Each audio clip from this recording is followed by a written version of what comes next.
This week, tariffs have crashed markets, sending the Nasdaq spiraling into a bear market and erasing over $6 trillion from the stock market. Basically, every asset class is seeing historic moves, and almost every country in the world is affected.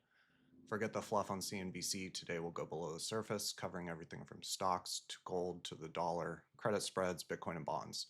Is inflation going to make a comeback? We'll look at what the markets are indicating, and it will definitely surprise you. Has the stock market finally hit a bottom, or is there more pain ahead? Stick around to the end, where we'll look at 3 critical metrics that could indicate how much more downside may be ahead. Nasdaq down 10% on the week. This chart looks horrible. There's potential. This is the 21 high here, right around 408. There was also some support here from back in April of 24, but this thing looks pretty brutal. S&P also looks horrible. There is a gap down here in the 440 to 450 range. That would be significantly more downside. It is starting to get a little bit oversold. Here we'll look on the daily. It's definitely oversold. There is some support here, again, going back to April of 24.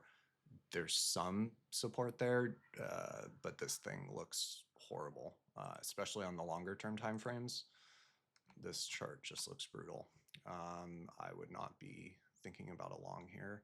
There is a potential for short-term bounces, and given that we're in a bear market, it's important to remember that some of the most brutal face-ripping rallies happen in bear markets. IWM, small caps, also looks horrible. IWM has kind of more established support around here. It's also done basically nothing. Yeah, IWM does not look great either. Nothing really looks good. Gold. So gold is on this long-term parabolic uptrend. It's been extremely strong. On the shorter term timeframes, it's had a decent pullback. We think that probably, given the widespread volatility, that if there were margin calls, liquidity issues, selling winners, that kind of thing, it's likely that gold, any longs were taking profits in gold. We are still very bullish gold long term on a long term time frame. But this thing could pull back, I don't know, 2,800 or so if it breaks this parabolic uptrend. But it's been extremely, extremely, extremely strong.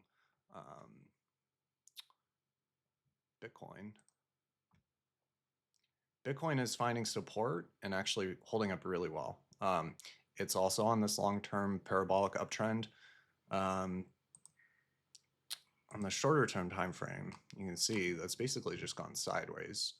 So going back to early March, it has definitely had short-term volatility, but in general, it's just kind of been consolidating here and holding up amazingly well compared to equities. So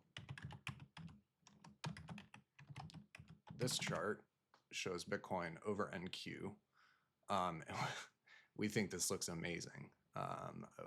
This is showing incredible strength. A couple people are starting to talk about this. This is one of my favorite charts to watch.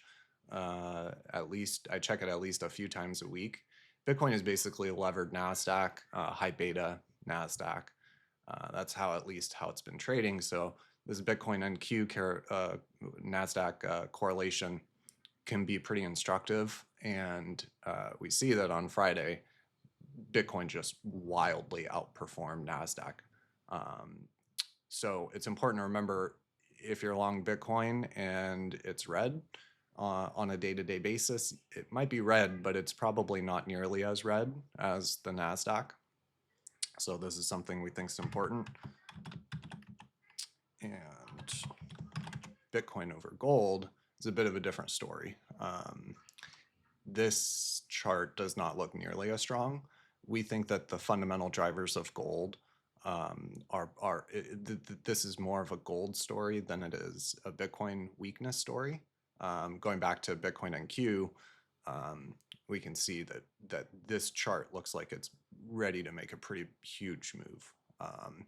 Once it breaks out here, this thing is going much higher. Now, whether that's because of the Nasdaq going much lower or Bitcoin going much higher, we think is irrelevant for Bitcoin longs. We're still very bullish on Bitcoin. Oil also made a huge move. So oil had been trading kind of in a range for most of 2024 here. And it had this really strong support kind of between $69 and $70. It broke right through that like a knife through butter. And it is important to note there is some support here from back in 2021 here in the kind of mid 60s, but this thing is starting to get a little bit oversold as well. Oil to us is indicating a global growth scare. So coupled with what we'll look at in a bit with bonds, this is indicating to us that the market is clearly indicating growth concerns, not just for America and the West, but kind of broadly speaking, globally speaking. And so oil is important to watch from that level. It can give you a good idea of kind of global growth. Obviously, there's idiosyncratic factors with supply, and I think there was some OPEC news this week. Again, it's starting to, everything is pretty much starting to reach oversold levels on the daily.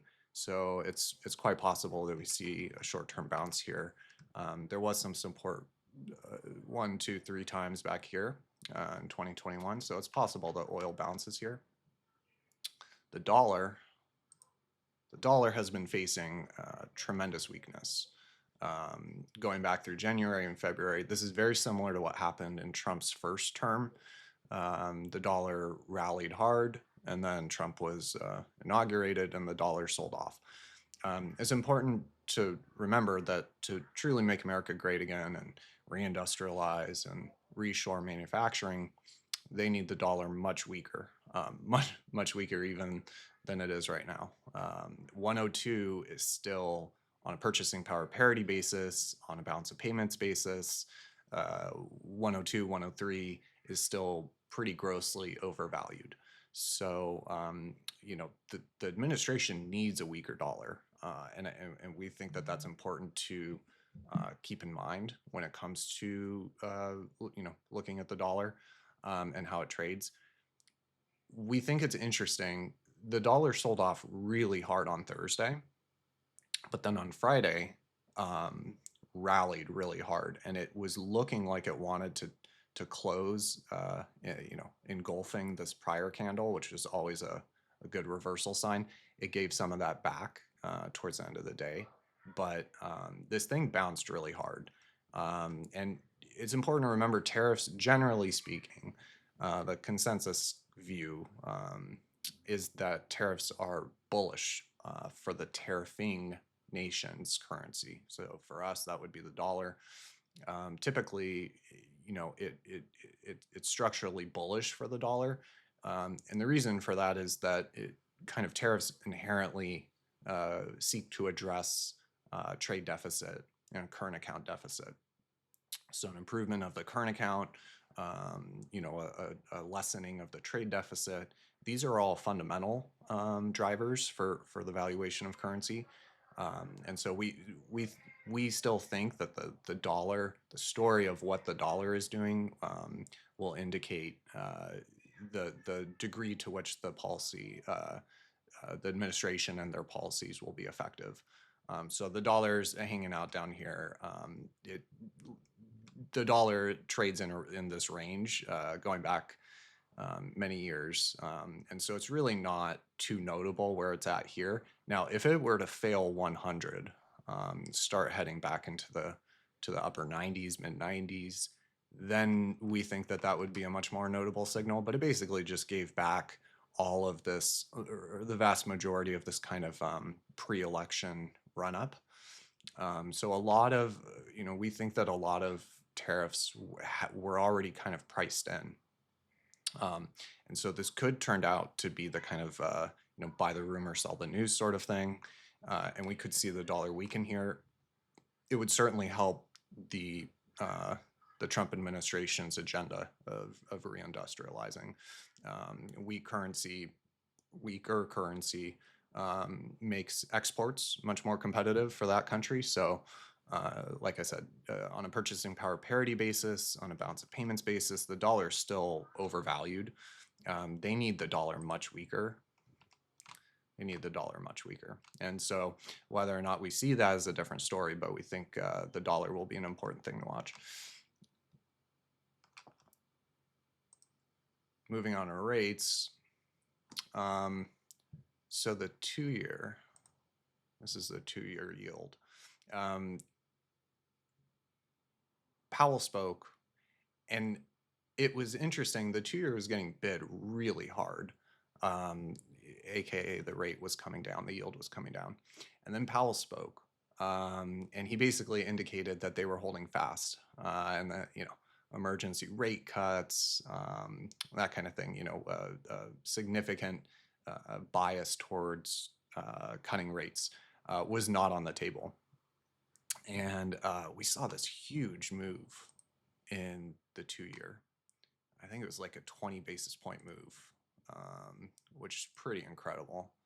So yeah, at one point it was about 20 basis points that this thing reversed. The 2-year had been getting bid pretty hard, but then as soon as Powell, made his remarks, reversed a lot of that, and it started to get sold again. It's significantly under the Fed funds rate. This is pricing in what 1, 2, 3 cuts. 2-year seems to be indicating. Now, if the 2-year starts to if the 2-year rate starts to move significantly lower, the 2-year could force the Fed's hand. If you look historically, that's kind of how prior rate cutting cycles have gone, and rate hiking cycles as well.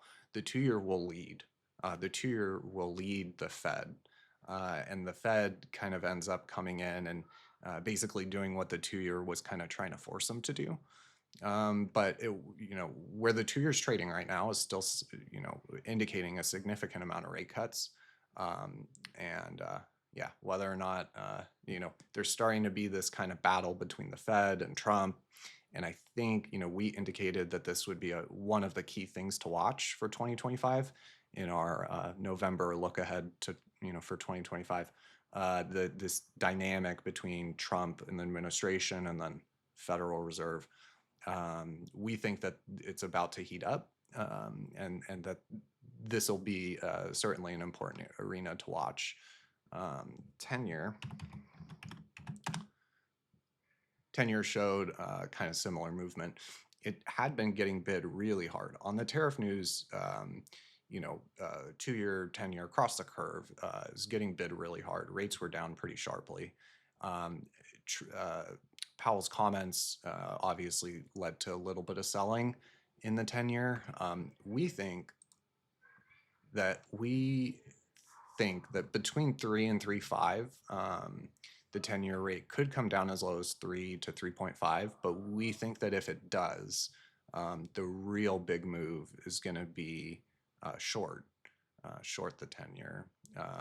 And that the steepening that happens out of an economic contraction, out of a recession, that'll be, we think, the real big trade. And the 30-year, obviously mortgages, 30-year got bid as well. The entire curve got bid on the tariff news. And what this indicates to us, we'll go a little bit deeper and more direct, I guess you could say. But when bonds are getting bid this hard and rates are down this sharply, the bond market is not worried about inflation. So CNN and your favorite mainstream media outlet of choice talking about how inflationary these tariffs will be, the bond market is not concerned with tariffs, with the inflation from the tariffs, like not at all. If it was, you would not see rates down this sharply. So that's an important thing to watch. We'll note the mortgage rate is down below 7 again, and the MOVE index we think this is also very notable. So the MOVE index measures Treasury market volatility. And you can see that the reason there's this red box here is around 130 starts to be kind of the danger zone. Once it starts to break 130, you're getting into some pretty serious risk of Treasury market dysfunction. And so, yeah, the MOVE index moving this much sharply higher, this significant of a move, we think is notable and something to keep an eye on. It's at 125, but if this thing starts moving too much higher, Besant could have some tricky situations on his hands. And with foreign holding, like treasuries have basically become, or the potential to be, a weapon of choice for these countries, the countries that America is tariffing. They hold tremendous amounts of US treasuries. If they start to weaponize those holdings by dumping them, sending yields higher, and volatility higher, the MOVE index higher, that could have major implications for liquidity. So Michael Howell's great speaking about this, but basically, treasuries are the collateral with which the entire liquidity, the entire monetary system is based. So when treasuries when the underlying collateral treasuries start to face increasing volatility, that can have detrimental impacts on liquidity. And so treasury market volatility is very important to watch. And of course, now we have these kind of fundamental drivers or geopolitical drivers where all these countries that have been buying our debt for so long, well, now we're kind of becoming much more hostile to them. And, they could turn around and start to weaponize their holdings of treasuries. It would really not surprise us at all. Liquidity, speaking of liquidity, Fed net liquidity, no one's really talking about this, but it's been moving pretty sharply higher since February. And we think that is notable. Let's get to break even. So inflation, are tariffs going to cause inflation? CNN told me that tariffs are very inflationary. Washington Post said, brace for tremendous inflation or to make a resurgence. Well, this is the 5-year break-even inflation rate, 5-year swap, inflation swap, and it is not pricing in tremendous inflation. In fact, it's pricing in a pretty significant disinflation. This move lower is incredible. From 2.6 down to 2.3. I mean, that's 30 bips of inflation that just came off in the matter of 2 weeks. And the 10-year shows a similar story. This is the 10-year break-even inflation rate. And it's moved sharply lower as well, near to actually the Fed target of 2%. So yeah, markets are not worried about inflation. We looked at the 10-year, the 2-year, the 10-year, and the 30-year across the curve. They're not worried about inflation there. We're looking directly at the inflation break-even rates, and the market does not seem to be worried about inflation. You would not see moves this sharply lower if the market was indicating that there were inflation concerns. So we think that is definitely something notable, especially for everyday Americans that are maybe not so familiar with all these things, and we're pretty traumatized by the inflation of following the pandemic. This is a spread. So we like to watch SOFR Fed funds. This indicates liquidity concerns. And we have seen this spread start to move higher. 6 basis points right now between the secured overnight financing rate and the effective federal funds rate. If this starts to move beyond 10 basis points, 10, 15 basis points, we're starting to get into some pretty serious territory. Looking back, you can see that, historically it trades in a pretty tight range, between negative 2 basis points and a positive 2 basis points. These spikes, this spike, we were alerting people to this spike in late December. Nothing ended up coming of it. It was most likely end of quarter end of quarter concerns with the banks, but those got flushed out, and clearly the spread came back in. But we will definitely be watching SOFR Fed Fund spread. This is a great indicator for liquidity strains, liquidity stresses, kind of generally speaking. This spread, LQD HYG. So this indicates LQD is an ETF that tracks investment grade corporate bonds. So think, Apple, Microsoft, NVIDIA, really high quality names. And HYG tracks junk below investment grade and corporate bonds as well. And so this spread, LQD over HYG, can give you an indication of credit concerns. And we have seen that this thing has moved. Now, it's important to mention that spreads are near historical tights. We'll go back to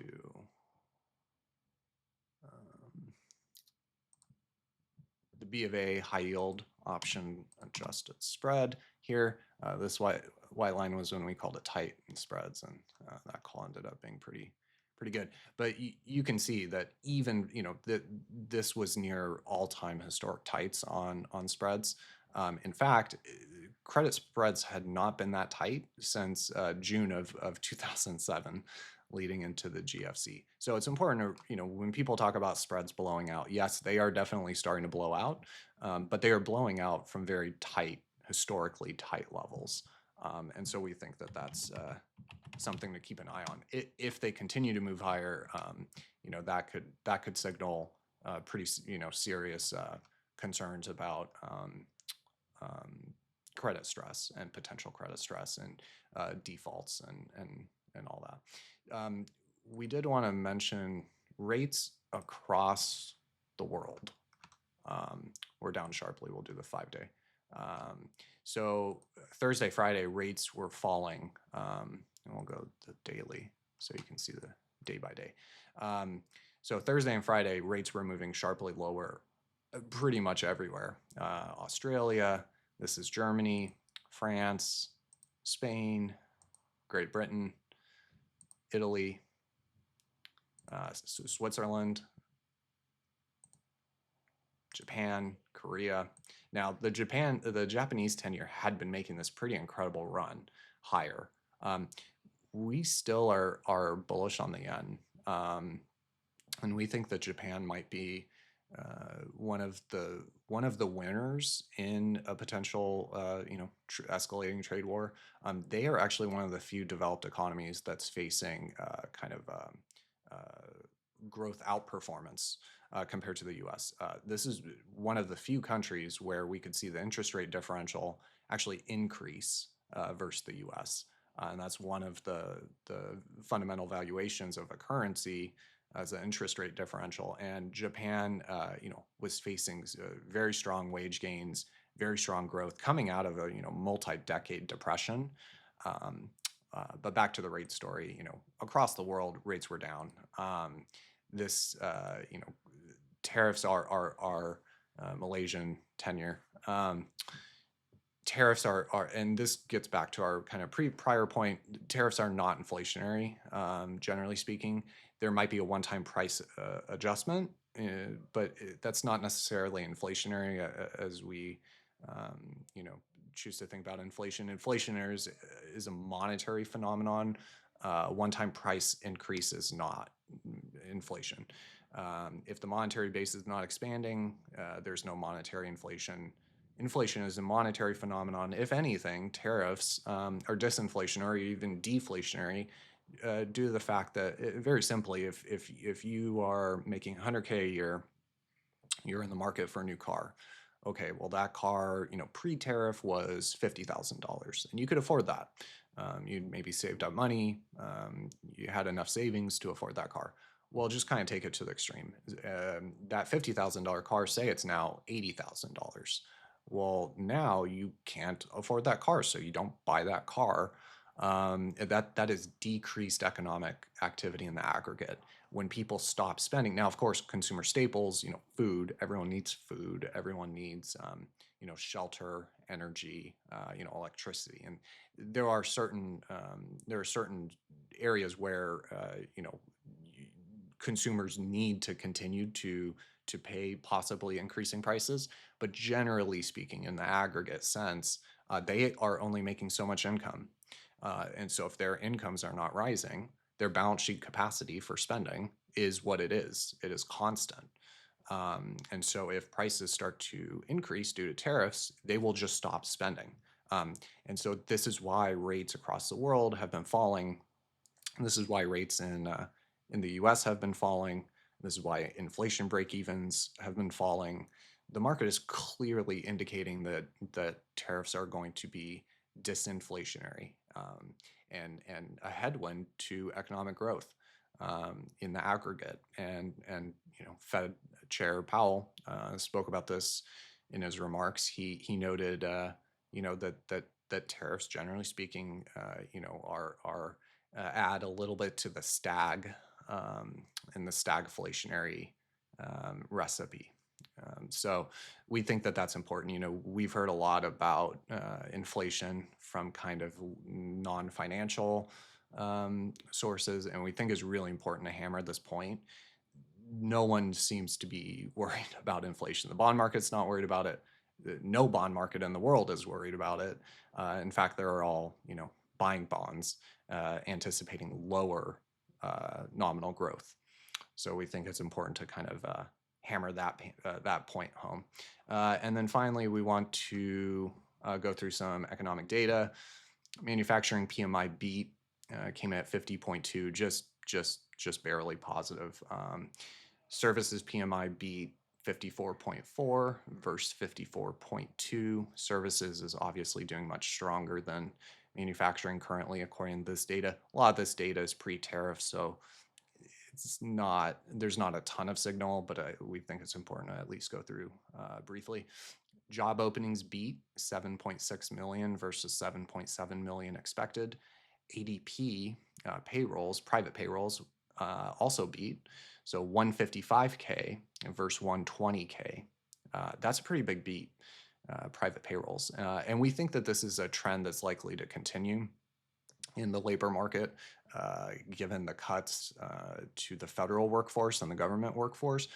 We think that there is going to be kind of a general restructuring, a reorientation, and the policy makers have been talking about this, that this is their goal, kind of shift away from relying so heavily on government jobs, and hopefully making those people a little bit more productive in the private sector. So this ADP beat, we think, is part of a bigger story of that reorientation. Payrolls also beat 228K versus 140K. So both ADP and payrolls both beat pretty massively. Initial jobless claims came in lower than expected, 219,000 versus 228,000. Unemployment did, tick up ever so slightly. It's still very, very low. And so the labor market, there was actually some pretty positive economic data out of the labor market. And then finally, we had mentioned indicators about a near-term bottom. So there are three things that we kind of look at. There are numerous indicators that people will claim can indicate everyone is trying to figure out when to time the bottom exclusively. We think it's worth repeating that these charts look horrible. I mean, like, these gap downs are massive. They're not even trying to fill the gap.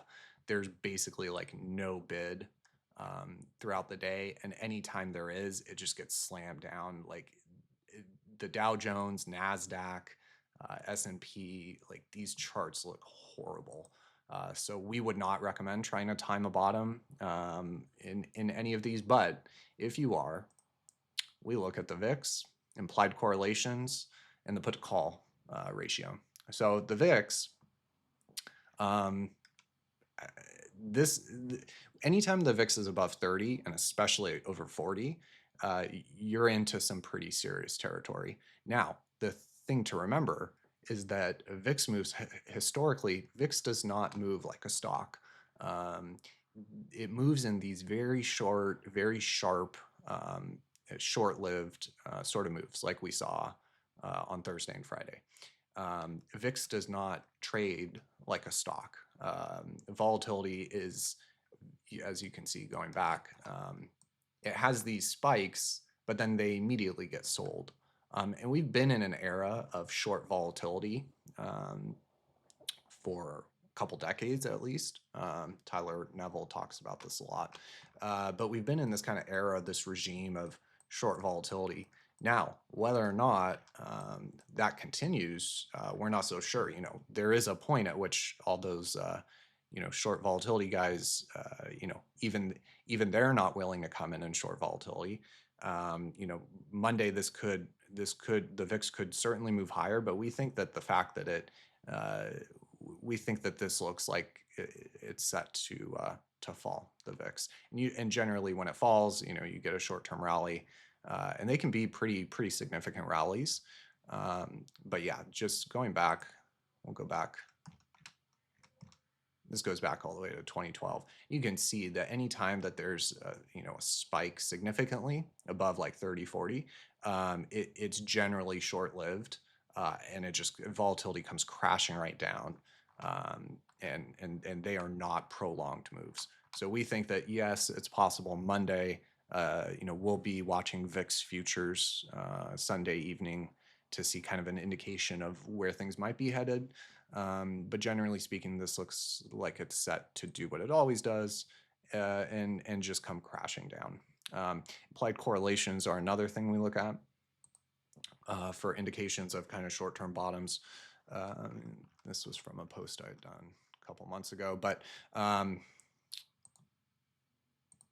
so implied correlations basically indicate the implied volatility of the S&P index compared to the implied volatility of components. So think Apple, Microsoft, Tesla, Nvidia, and so it compares the implied volatility between from the index to the index's components. And again, historically, we think that what Thursday and Friday was we think that there were margin calls and kind of sell everything. We mentioned that earlier in this video, but we think that that was part of it. We saw even gold sell off. So yeah, when correlations start to move higher, that is indicating kind of more widespread uncertainty, more widespread volatility. But generally, these correlations going to 1, as you might have heard the saying, when correlations go to 1, that's basically when everything is getting sold, literally everything. Anything with a ticker is just getting hammered and sold. Generally speaking, implied correlations can mark near-term bottoms. If you look, we overlaid here the S&P in red. And you can see that following these kind of implied correlation spikes where everything is getting sold pretty hard, they tend to mark bottoms. So the red is the S&P 500. Now, where is the peak in the implied correlations? That's sort of similar to the VIX. There is no way to know how high the VIX goes before it comes crashing down. There is no way to know how high implied correlations get before they come crashing down. But this is the kind of thing that you can watch, right? Like if on Monday, VIX is trading lower, implied correlations are lower, this is the kind of thing that could indicate that things are starting to settle down. And you can see that, yeah, like going back, every time the implied correlations peaked, it marked like the bottom, near term, short term, for the S&P. And again, the S&P is in red here. So, every time the implied correlations kind of spike, similar to the VIX, it can mark a short-term bottom for the S&P. We are still not very bullish for U.S. equities, but if you're trying to trade this could be, along with the VIX, an important thing to watch. We would also finally note put-call ratio. So the put-call ratio has also spiked. And what this indicates is the number of puts versus the number of calls. It can give you an indication of sentiment and kind of need for protection. We've been in a rip-roaring bull market, and so the need to hedge for these sort of kind of black swan events was much lower. But put call ratio is moving much higher, you can see, than it has been historically. At least for the past couple of years.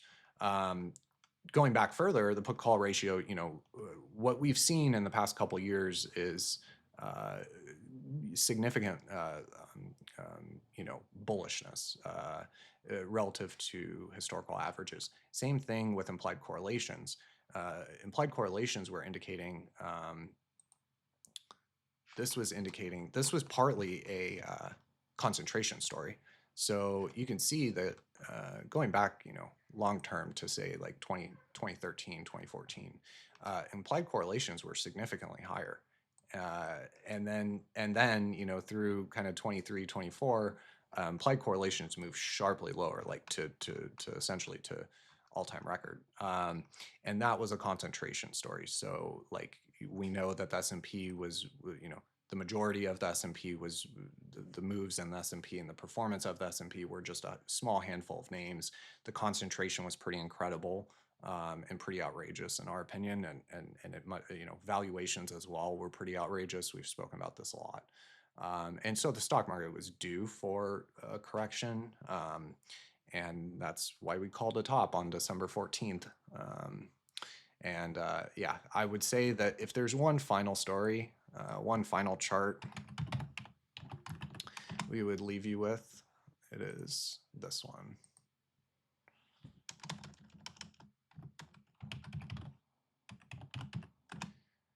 So US wages as a share of GDP is what this shows. This is the average hourly wage divided by GDP. If the average hourly wage is growing at the same pace of GDP, which it should, in our opinion, this line would just be flat. You would just see a horizontal line straight across. Clearly, that is not what we've been seeing.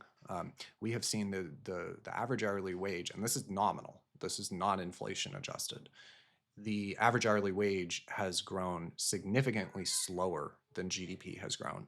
And this is what we think Bessent and Trump and the current administration, we think that this is what they're trying to correct. We think that they're trying to increase the real wages for Americans because, as you can see, wages have not come anywhere close to keeping up with even GDP. And this also applies to if you use M2. So this is US average hourly wage divided by M2 money supply. And yeah, you can see this thing is just completely brutal. So, the average American has been facing significant real purchasing power losses throughout the era of globalization. You can also use gold. Sometimes we use gold to give an indication. And it's the same story. The average American has just been getting absolutely brutalized. We'll go longer term. This was when China was admitted to the WTO. Was right here. And ever since, the average American's real purchasing power of their wages has fallen relentlessly. So we think that this is one of the main goals of the Trump administration, is to correct this chart. This is, not something to watch on a day-to-day basis, but just kind of generally speaking from a thematic point of view, we think that they are trying to reorient much more towards labor and economics. There's kind of these competing forces of capital and labor. And clearly we know how well capital has been treated in America. That's kind of part of the whole dollar reserve system. But it has resulted in the average American facing this, or US wages divided by GDP, and losing out. So we think that they are going to try to orient the economy much more to benefit the 99%. And we think it's important to point out that all of the meltdown about the stock market falling, who owns stocks? We know that the top 10% own 93% of U.S. equities, just the top 10%. The average American does hold, the average American has some stock exposure, but you know what it is? $52,000. That is what the average American stock holdings are, $52,000. It's not even a year worth of living expenses. So, we think that this is negligible for the average American.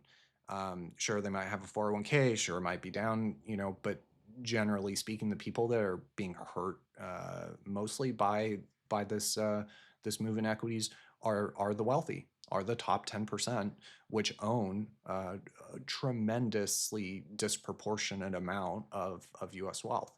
And so we think that that's important context to remember. The average, if you were the average wealthy person in America has done amazingly. The average American that works for a living has not. They have been brutalized, as we saw with the last three charts. U.S. wages in real purchasing power terms, GDP, M2, and gold.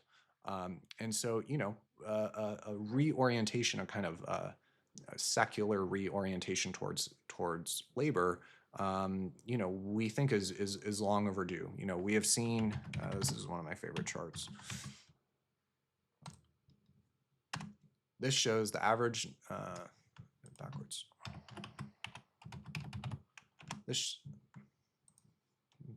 Sorry about that, bear with me.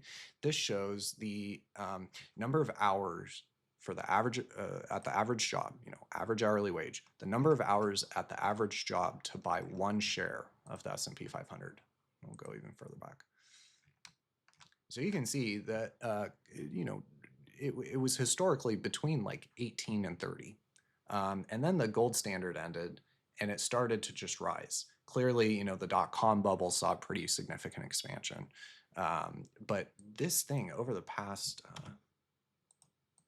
this chart, like this is showing that outperformance of capital over the average American. This indicates the number of hours at the average job that you would need to work to buy one share of the S&P 500. So put another way, we can measure from 2009, capital has outperformed labor by 300%. So we think that this is a trend that's long overdue to correct. We think it's a good thing. So, important context when CNN is freaking out about, $6 trillion is wiped out. Well, there are certain things that we think need to happen. Otherwise, from a societal level, things could get pretty ugly. The wealth inequality, the deaths of despair skyrocketing, drug overdose deaths, suicides, all these things. It's clear that socially, societally, we were getting really, really sick. I've showed a couple charts that indicate why that's happening and the driver for that. So a correction to that we think is good for the American people.